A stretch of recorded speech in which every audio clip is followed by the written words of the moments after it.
दोस्तों, अगर आप भी माता रानी जी के सच्चे भक्त हैं तो तुरंत वीडियो लाइक करके कमेंट बॉक्स में लिख दें जय माता दी। दोस्तों, भले ही कुछ भी हो जाए लेकिन 19 मार्च से लेकर 27 मार्च तक चैत्र नवरात्रि के इन 9 दिनों में गलती से भी ये 5 काम कभी मत करना, वरना माता रानी आपसे क्रोध हो जाएंगी और आपके घर में कंगाली और गरीबी। यदि आप भूल से भी चैत्र नवरात्रि पर इन कामों को कर देते हैं तो माता रानी कभी भी आपको माफ़ नहीं करेगी और आपको उल्टा श्राप दे देंगी। जी हाँ दोस्तों, इस बार की चैत्र नवरात्रि पर पूजा पाठ व्रत भले ही मत करना, लेकिन चैत्र नवरात्रि के इन पावन दिनों में इन 5 कामों को मत करना। ऊपर से इस बार की चैत्र नवरात्रि पूरे के पूरे 219 वर्षों के बाद आई है। इस वर्ष चैत्र नवरात्रि में अमृत सिद्धि और सर्वार्थ सिद्धि योग का अद्भुत संयोग बन रहा है। ऐसे में कुछ कार्यों को करने की सख्त मनाही हो गई है। तो ऐसे में चैत्र नवरात्रि के इन पावन दिनों पर इन 5 कामों को मत करना, आगे आपकी मर्जी है। दोस्तों देखिए, बात ऐसी है कि हमारी जिम्मेदारी सिर्फ आपको सलाह देने की है। अब यह आपके ऊपर डिपेंड करता है कि आप हमारी सलाह को मानते हैं या नहीं, ये आपकी पूरी मर्जी है। लेकिन एक बात पक्की है, अगर आपने हमारी बात मान ली तो आपका काम आसान हो जाएगा और आप सही दिशा में आगे बढ़ेंगे। तो दोस्तों, माता रानी का वास आपके घर में होगा। दोस्तों, चैत्र नवरात्रि पर गलती से भी महिलाओं और पुरुष को ये 5 काम नहीं करने चाहिए और इस बार की चैत्र नवरात्रि को हल्के में लेने की भूल बिल्कुल भी ना करना, क्योंकि इस बार की चैत्र नवरात्रि पूरे के पूरे 219 सालों के बाद महालक्ष्मी योग और धन योग का सम्मेलन में पड़ रही है। इसीलिए विशेषकर भक्तों, चैत्र नवरात्रि के दिन आपको इन कामों को करने से सख्त मनाही होती है। अगर कोई भी स्त्री हो या फिर कोई भी पुरुष बिना जानकारी के इन कामों को करता है तो उससे माता रानी रुष्ट हो जाती हैं और उसे आजीवन निराश रहना पड़ सकता है। हमारे हिंदू धर्म में चैत्र नवरात्रि का दिन बहुत ही शुभ खास माना गया है, क्योंकि ये दिन माता रानी के 9 अलग अलग रूपों का समर्पित होता है। यदि कोई भी व्यक्ति चैत्र नवरात्रि पर यह 5 काम करता है तो उससे माता रानी नाराज हो जाती हैं, जिससे उस व्यक्ति को कंगाली और गरीबी का सामना करना पड़ सकता है। खासकर सुहागन महिलाएं इस बात का विशेषकर ध्यान रखें, वरना घर में आएगी भयंकर गरीबी।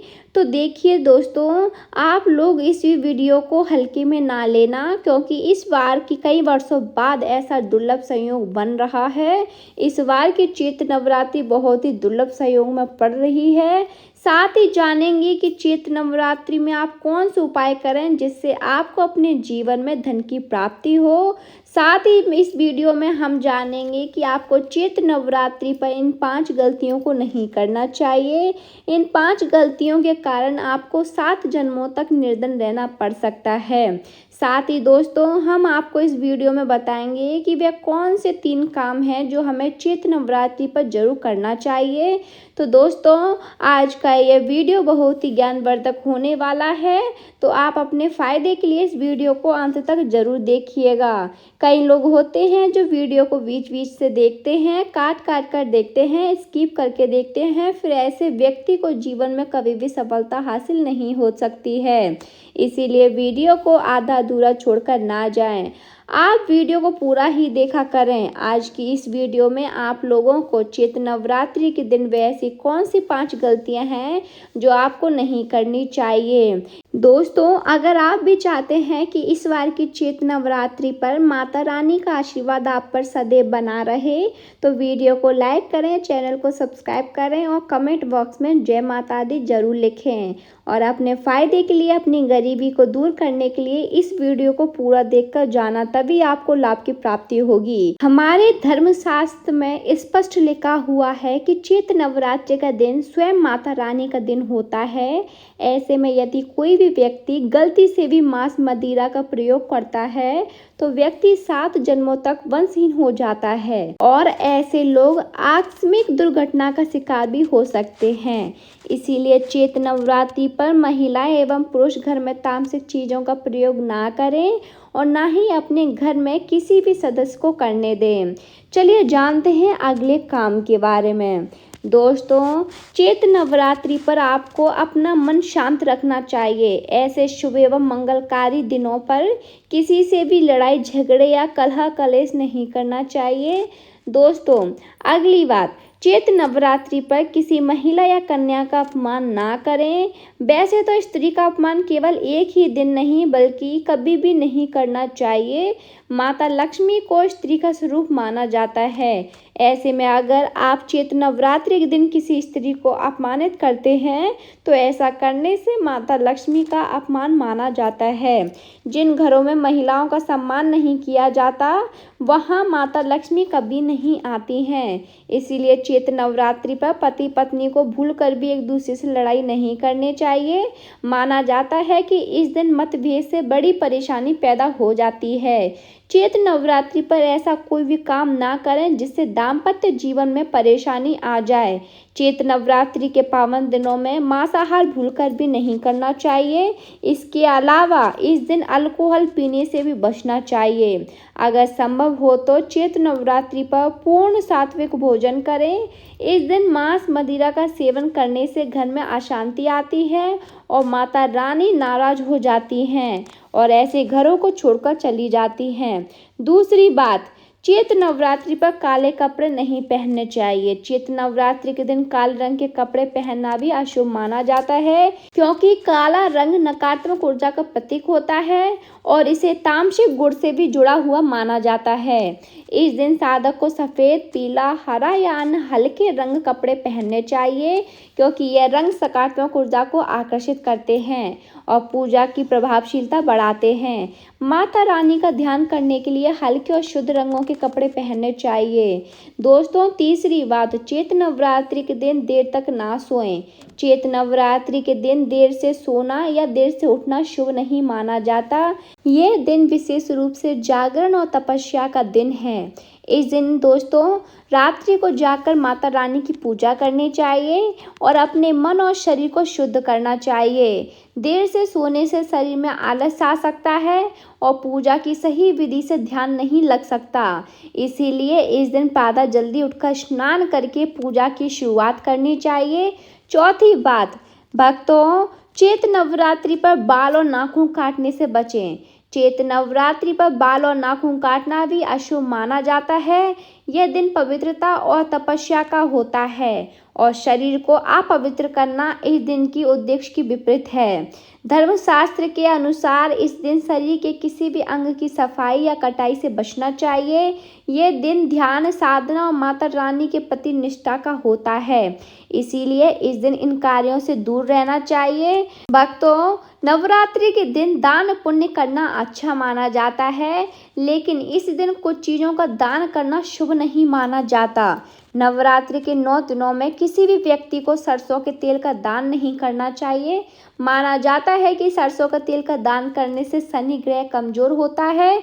इसके अलावा आपके भौतिक सुख भी कमी आ जाती है। साथ ही लोहा या लोहे से निर्मित वस्तु भी किसी को नहीं देना चाहिए। अगला, तामसिक चीज जैसे कि प्याज, लहसुन दान भी आपको नहीं करना चाहिए और आपको इससे आपकी कुंडली में माता लक्ष्मी और शुक्र ग्रह का प्रभाव बहुत ज़्यादा पड़ सकता है। अगला, तामसिक चीज जैसे कि प्याज, लहसुन और दाल आपको नहीं देना चाहिए, भूल कर भी नहीं करना चाहिए। इससे आपकी कुंडली में माता लक्ष्मी और शुक्र ग्रह का भाव कमजोर हो जाता है। वहीं नवरात्रि के दिनों में पति पत्नी को भूल कर भी एक दूसरे से लड़ाई नहीं करनी चाहिए। दोस्तों, अगली गलती जो हमें नवरात्रि के दिन भूलकर भी नहीं करनी चाहिए वह है अपने घर के मुख्य द्वार पर जूते, चप्पल या झाड़ू रखना। अगर घर के मुख्य द्वार पर झाड़ू या चप्पल रख दी जाती है तो माता लक्ष्मी तुरंत वहां से लौट जाती हैं और जब भी लक्ष्मी घर में नहीं आती तो दरिद्रता का वास होता है। यह घर में पैसों की तंगी और बुरे समय की शुरुआत करता है। तो इस दिन ध्यान रखें कि अपने घर के मुख्य द्वार पर साफ रखें, जूते चप्पल बाहर ना रखें। अब बात करते हैं नींबू और हरी मिर्च की। आपने अक्सर देखा होगा कि लोग अपने घर के मुख्य द्वार पर नींबू और हरी मिर्च टांगते हैं। इसका कारण ये है कि नींबू और हरी मिर्च दरिद्रता का आहार मानी जाती है। जब यह मुख्य द्वार पर मिल जाए तो दरिद्रता आपके घर में प्रवेश नहीं कर पाती। इसीलिए नवरात्रि के दिन यह प्रथा विशेष रूप से की जाती है ताकि घर में दरिद्रता ना आए। दोस्तों, बहुत से लोगों के मन में ये सवाल उठता है कि घर में लक्ष्मी क्यों नहीं आती। तो देखिए, घर में महिलाओं का सम्मान ना करने से लक्ष्मी का वास नहीं होता। अगर घर में महिलाओं और बुजुर्गों का अपमान किया जा रहा है तो वहाँ लक्ष्मी नहीं आती, क्योंकि महिलाएं खुद लक्ष्मी का स्वरूप मानी जाती हैं। इसलिए चैत्र नवरात्रि के दिन हमेशा महिलाओं का सम्मान करना चाहिए। इसके साथ ही आपको कभी भी खंडित मूर्तियों की पूजा नहीं करनी चाहिए। बहुत लोग अपनी मोह के कारण टूटी फूटी मूर्तियों की पूजा करते रहते हैं, लेकिन शास्त्रों के अनुसार जहाँ खंडित मूर्तियाँ होती हैं वहाँ देवी देवता का वास नहीं होता। तो अगर घर में किसी भगवान की मूर्ति टूट गई है या फोटो फट गई है तो उसे मिट्टी में दबा दें या नदी में प्रवाहित कर दें। चैत्र नवरात्रि के दौरान शादीशुदा महिलाओं को या किसी भी महिलाओं को एकदम सफ़ेद रंग के कपड़े पहनकर पूजा पाठ नहीं करना चाहिए। साथ ही साथ एकदम काले रंग के कपड़े भी नहीं पहनना चाहिए। इससे पूजा व्रत आदि खंडित हो जाते हैं, क्योंकि रंग को शोक का प्रतीक माना गया है। दोस्तों, माता की चौकी जब आप लगाएं तो उसके नीचे कागज नहीं लगाना चाहिए। माता की चौकी हमेशा लाल कपड़ा बिछाकर ही बनाना चाहिए। हमेशा याद रहे, नवरात्रों के 9 दिनों तक व्रतधारी को अपना आसन चौकी के सामने ही लगाना चाहिए। और यदि आपने नवरात्रि में माता की चौकी स्थापित की है और जवारे बोए हैं तो उसे नवरात्रों के दौरान अकेला नहीं छोड़ना चाहिए। ऐसा करना बहुत ही अशुभ माना जाता है। इससे दुर्गा माता नाराज हो जाती हैं और हमेशा के लिए चली जाती हैं। अगर आपके मन में ये सवाल आ रहा है कि माता रानी अगर हमारे घर में पधारी हैं तो हमें कैसे संकेत मिलेगा, अगर आप जानना चाहते हैं तो हमारे चैनल पर इसकी एक वीडियो बनी हुई है, तो उसमें देखकर अपने क्वेश्चन का आंसर पा सकते हैं। तो अगर वीडियो अच्छा लगा हो तो प्लीज़ लाइक शेयर सब्सक्राइब जरूर करें और कमेंट बॉक्स में ज़रूर लिखें माता रानी हमारे घर पधारो। जय माता दी।